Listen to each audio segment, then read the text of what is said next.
This is प्रशांत और स्वागत है आपका हमारे अपने यूट्यूब चैनल में। फ्रेंड्स, आज का हमारा जो टॉपिक है वो होने वाला है विद्यालय आधारित आकलन स्कूल बेस्ड असेसमेंट पे। ठीक है, तो आइए शुरू करते हैं। देखिए, स्कूल बेस्ड असेसमेंट क्या है, विद्यालय आधारित आकलन क्या है। तो इसमें बात की गई है कि जो बच्चा है वो विद्यालय में ही उसका आकलन किया जाए। सबसे अच्छा आकलन जो उसका होता है वो कहाँ, विद्यालय में ही हो पाता है। ठीक, तो इसमें बात की गई है कि जो बच्चे का आकलन है वो विद्यालय में करना चाहिए। और क्यों करना चाहिए? क्योंकि बच्चा विद्यालय में जो होता है वो अच्छे रूप से सीखता है, उसको जो माहौल मिलता है वो अच्छा मिलता है। उसको ये पता रहता है कि हमारे जो सर हैं और हमारे जो सहपाठी हैं वो सब क्या है। जैसे सर जब होंगे विद्यालय में होंगे तो सर क्या करेंगे, अगर वो बच्चा गलती भी करता है तो सर फिर उसको सपोर्ट करेंगे कि हाँ तुम्हारी ये, उसको जो कमियां रहेंगी उसको वहाँ पे बता देंगे। और जैसे सभी साथ में सीखेंगे तो ये सब जो होता है वो विद्यालय में ही संभव होता है। ठीक, तो विद्यालय आधारित आकलन जो होगा वो इसलिए बोला गया है कि स्व केंद्र होना चाहिए। स्व केंद्र शिक्षा प्रणाली मतलब जहाँ पढ़े वहीं परीक्षा हो, क्योंकि इसमें बच्चा अच्छा कर पाता है। ठीक, क्योंकि उसका माहौल वैसा रहता है, वो विद्यालय में लगातार पढ़ रहा होता है। याद कीजिए, हम लोग 10th का एग्जाम देने पहली बार गए थे, बहुत अच्छे से तैयार होने के बाद भी पहला पेपर हमारा उतना अच्छा नहीं हो पाता जितने की हम अपेक्षा करते हैं।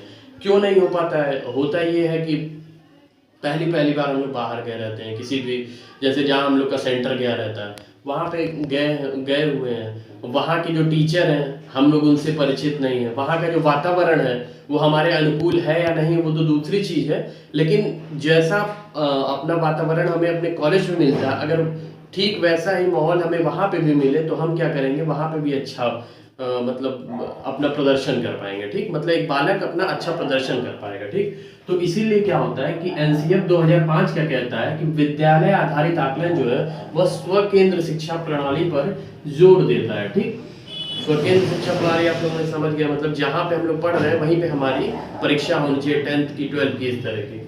उसके बाद क्या है कि विद्यालय आधारित आकलन की सिफारिश करता है। कौन करता है विद्यालय आधारित आकलन की सिफारिश? तो याद रखिएगा, एनसीएफ 2005 करता है। इससे आप प्रीवियस ईयर का पेपर उठाइएगा, ये बना भी है कि विद्यालय आधारित आकलन की सिफारिश करता है तो एनसीएफ 2005 करता है। ठीक, और स्व केंद्र शिक्षा प्रणाली का पर जोर देता है तो एनसीएफ 2005 विद्यालय आधारित आकलन पर जोर देता है। ठीक, उसके बाद देखिए, अच्छा ये सब क्यों जरूरी है? सतत आकलन सिर्फ विद्यालय में संभव है। ठीक, सतत आकलन कहाँ संभव? विद्यालय में संभव है। तो इसे हम कैसे समझ सकते हैं कि सतत आकलन जो होता है वो विद्यालय में इसलिए संभव है क्योंकि मान लीजिए बच्चा कोई त्रुटि करता है तो हम उसको विद्यालय में क्या करते हैं कि उसकी त्रुटियों को उसको तुरंत बताते हैं।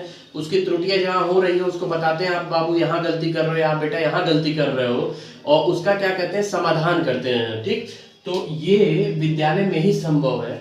अब मान लीजिए बोर्ड की कॉपी कहीं कहीं चेक होने को, या बोर्ड में आप कोई गलती कर दिए तो उसके पास जो एग्जामिनर है उसके पास आपका नंबर या फोन नंबर तो है नहीं कि वो आपको फोन करेगा, बेटा आपने यहाँ पे गलती कर दी है और आपको ये चीजें नहीं करनी चाहिए। तो इसलिए क्या है कि सतत आकलन सिर्फ है वो विद्यालय में ही संभव है। ठीक, उसके बाद क्या है, आकलन के दौरान पाई जाने वाली कमियां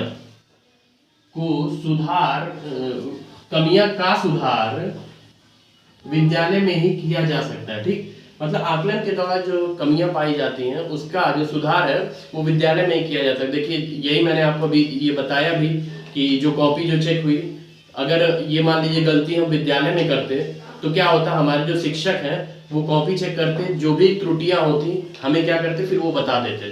ठीक, अगले दिन कॉलेज में बता देते या कुछ दिन बाद बता देते। तो ये सब क्या है कि ये विद्यालय में ही इसीलिए संभव। ठीक, उसके बाद क्या है, खेल कूद मनोरंजन शिक्षा के अभिन्न अंग है जो विद्यालय में ही संभव में ही किए जा सकते हैं। ठीक, तो ये सब जो है, जो खेल कूद होते हैं, जो जैसे आपने सुना होगा मानटेंसरी विधि होती है, भ्रमण विधि होती है, खेल कूद विधि होती है, तो ये सब क्या है, ये सब विद्यालय में ही संभव है। ठीक, हम किसी को रोज रोज कहीं, मतलब हम अपने स्टूडेंट्स को रोज रोज कहीं बाहर ले जाके या कहीं पे दूसरे विद्यालय में ले जाके, जहाँ पे हम लोग जैसे परीक्षा होती है तो बोर्ड की कहीं बाहर होती है तो हम लोग वहाँ बाहर ले जाके तो उनको खेल कूद वहाँ पे करा नहीं सकते हैं रोज रोज। तो इसलिए ये सब क्या होता है, ये सब विद्यालय में ही संभव होता है। ठीक, उसके क्या, वाह्य परीक्षा होने पर बालक डर जाते हैं और अपना 100% नहीं दे पाते।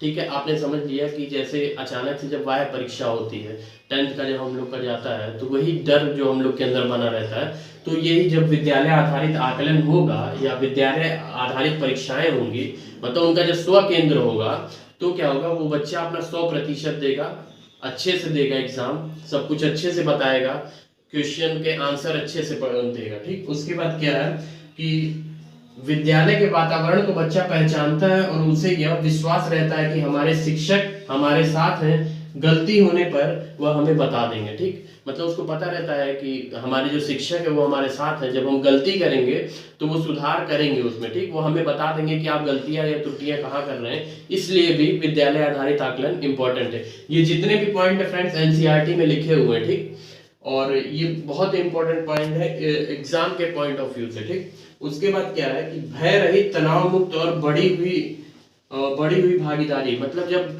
भय मुक्त रहता है कि हमें कोई डर नहीं है कि अगर हमसे कोई गलती हो जाती है तो हमारे पीछे से हमारे शिक्षक हैं और हमारे मित्र हैं, तो ये सब क्या होता है, उसको और भागीदारी, मतलब वो अपने चीजों को और अच्छे से प्रस्तुत कर पाएगा। कोई बच्चा जो होगा वो और अच्छे से परफॉर्मेंस कर पाएगा अपना। ठीक, उसके बाद क्या है, बच्चों में आत्मविश्वास बढ़ाना, मतलब वो खुद से सेल्फ मोटिवेट होगा। ठीक, और उसके बाद क्या है, बाल केंद्रित होता है या केंद्र में अच्छा, ये जो है विद्यालय आधारित आकलन, ये होता क्या है, वो बाल केंद्रित होता है। ठीक, उसका केंद्र बिंदु बालक होता है।